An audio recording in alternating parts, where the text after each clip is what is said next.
One of the things that people want the most when they're grieving is acknowledgement that grief still exists.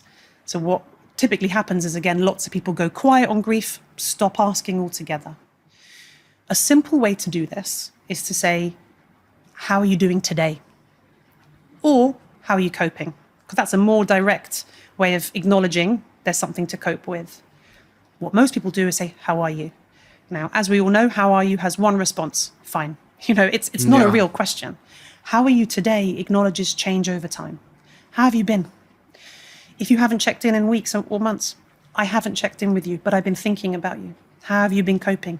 Because it's a direct, open invitation to acknowledge what has happened and ask them how they are.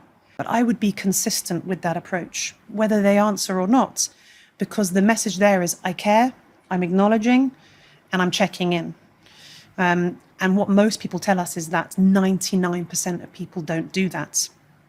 When someone does, or someone is direct, they never forget it. They just, every week they called, or every month they just asked how I'd been so directly. And they never forget the person who went out their way to have an open conversation. So my invitation would be the person they never forget. Be the person who asked.